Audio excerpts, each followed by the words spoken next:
Estamos de volta com o Nordeste Acontece e eu recebo aqui o subprocurador-geral da República, aposentado e advogado Eduardo Nobre. Vamos falar sobre a decisão de executar penas já na segunda instância. Doutor Eduardo Nobre, boa noite, seja bem-vindo. Boa noite. Doutor Eduardo Nobre, nossa conversa gira em torno dessa decisão do Supremo Tribunal Federal, onde as penas já passam a ser executadas em segunda instância. No português, bem claro, as pessoas já podem ser presas antes do chamado trânsito em julgado. Como foi que o senhor recebeu essa decisão do Supremo, doutor Eduardo? Isso eu recebi com muita tranquilidade, porque esse sempre foi o meu pensamento. Você veja, a presunção de inocência, ela não se dá em função do processo. Ela se dá em função do fato. A partir do momento em que o fato é examinado por um tribunal de apelação, não se pode mais discutir a sua autoria, nem se pode mais discutir a sua materialidade. A decisão do tribunal de apelação, no que toca a matéria de fato, no que toca as questões de fato, é soberana. Então, desse momento em diante, desaparece a presunção de inocência.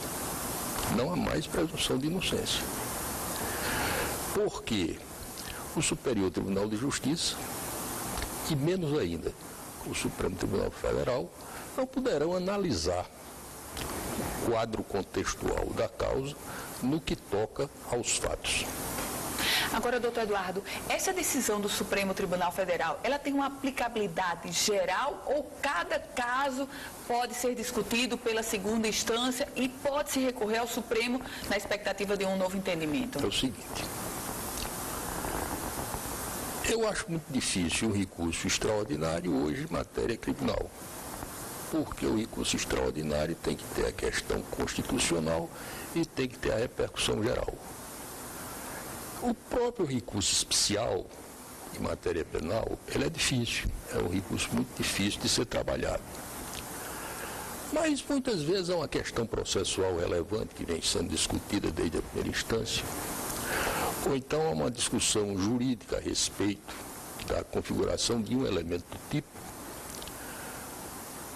Havendo isso, mostra-se interponível o recurso especial e também o recurso extraordinário, se a discussão tiver um toque, tiver um viés constitucional predominante. Então, se o recurso é plausível, se o recurso é viável, o advogado naturalmente irá procurar suspender os efeitos da decisão até que as instâncias extraordinárias se pronunciem. O senhor acredita que essa decisão do Supremo, ela trouxe um poder maior para a segunda instância, no momento em que cabe à segunda instância, a partir de uma decisão de segunda instância, a pena já passa a ser executada? Sem dúvida, sem dúvida. Segunda instância, os tribunais de justiça e os tribunais regionais federais e os próprios tribunais regionais eleitorais, eles ficaram muito fortalecidos nesse particular. Ficaram fortalecidos porque julgado a apelação, ou julgado o recurso ordinário, no caso do Tribunal Regional Eleitoral, a pena está em condições de ser executada. E tanto o Supremo como o STJ não poderão mais discutir a esse respeito. Salvo com relação à dosimetria, a quantificação da pena. Mas aí o Superior Tribunal de Justiça tem entendido que a análise das circunstâncias judiciais e também das agravantes é uma questão de fato e ele não pode apreciar.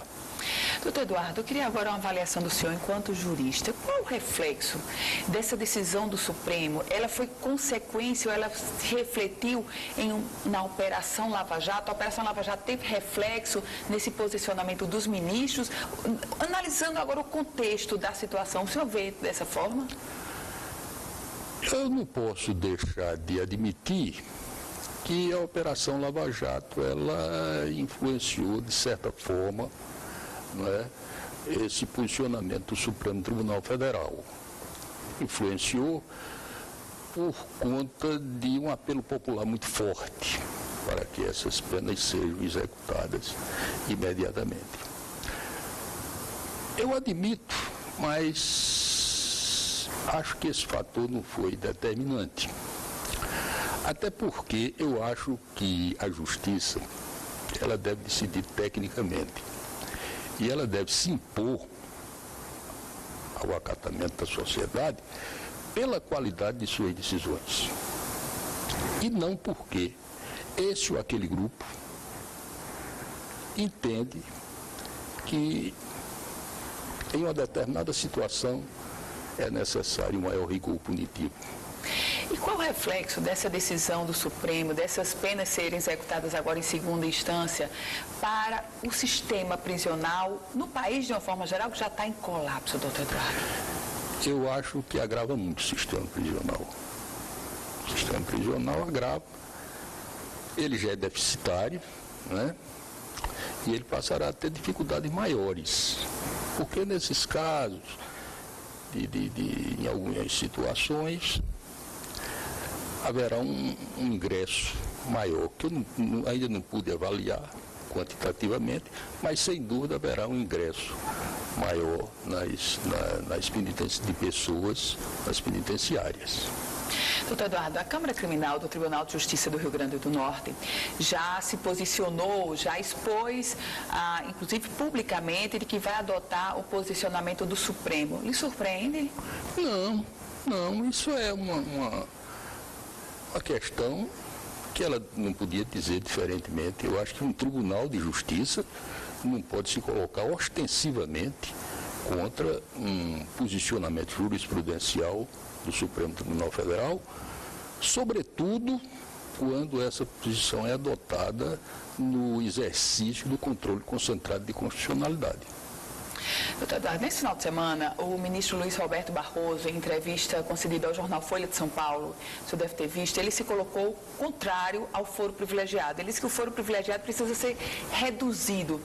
Como é que o senhor, na qualidade de jurista, inclusive, o senhor atuou nas cortes maiores, no próprio Supremo, como é que o senhor recebe esse posicionamento do ministro? O senhor comunga dessa ideia? Comungo. Eu comungo dessa ideia. Porque, você veja, o presidente Bill Clinton, ele foi acusado na primeira instância, se defendeu na primeira instância, no caso daquela estagiária, lá da Casa Branca, da Mônica, né? E hoje é uma das figuras de maior prestígio na política, não apenas dos Estados Unidos, mas na política mundial. Né? Eu não vejo por que um deputado se recuse a responder perante um juiz de primeira instância. Ele está investido de jurisdição. Eu não vejo por que uma corte ou um tribunal com atribuições de corte constitucional como o Supremo deva se dedicar a essas investigações aí exaustivas que você está vendo aí na Operação Lava Jato. Né? Deixando as suas atribuições precípuas, que são as atribuições que dizem com controle de constitucionalidade, pela via concentrada ou mesmo pela via recursal extraordinária, para se ocupar com investigações criminais, que são feitas de uma forma mais ágil, indiscutivelmente mais ágil, pelo primeiro grau de jurisdição. O senhor vê ambiente, não é no judiciário, mas entre os legisladores brasileiros para mudar isso, para quebrar esse foro, doutor Eduardo? Eu vejo, eu sou muito pragmático nas apreciações que faço e na minha atuação como advogado. Como era pragmático na minha atuação como procurador, como subprocurador da República e também como juiz que fui. Você observe que a pior justiça é a justiça de jurisdição única, de instância única, porque se você perdeu, você não tem para quem recorrer. Ao passo que, se ele é processado desde o início, ser processado do primeiro grau de jurisdição, se o processo se inicia no primeiro grau de jurisdição, ele tem um tribunal para fazer a revisão dos fatos da controvérsia penal e no que toca ao exame dos fatos, o Tribunal Regional Federal ou o Tribunal de Justiça, ele tem mais percussiência e tem mais experiência do que o Superior Tribunal de Justiça e do que o próprio Supremo, porque eles só se ocupam disso, ou se ocupam primordialmente disso. Então eu acho que a extinção do foro privilegiado, ao contrário do que alguns pensam, eu acho que ele dá mais poder, dá mais força ao acusado, amplia os horizontes da defesa. Por outro lado, alguns juristas observam que o foro privilegiado, ele garante aos acusados um tempo maior daquele processo, um delay maior da acusação e enfraquece a primeira instância. O que o senhor acha? Eu não acho, não. Eu não acho, não. Eu não acho porque... E outra coisa, hoje nós não podemos reclamar no Brasil de duração do processo, tempo de duração do processo. Primeiro, porque a Constituição assegura ou garante a duração razoável do processo. É como se ela estivesse dizendo que o juiz, qualquer juiz, o de primeira instância e o ministro do Supremo Tribunal Federal, tem que abreviar a solução da causa ou a solução da controvérsia. É como se a Constituição estivesse dizendo que ele deve procurar decidir a controvérsia no menor espaço de tempo possível. É o primeiro ponto. E depois, se você olhar do ponto de vista da cronologia dos atos processuais, o natural é que ele demore mais no primeiro e no segundo grau de jurisdição. A gente conversou aqui com o subprocurador-geral da República, aposentado e advogado, Eduardo Nobre. Doutor Eduardo, muito obrigada, boa noite. Boa noite, obrigado. Se você quiser rever essa entrevista completa, é só acessar www.politicaemfoco.com, um site especializado na política do Rio Grande do Norte e do Brasil. O Nordeste acontece? Vai ficando por aqui.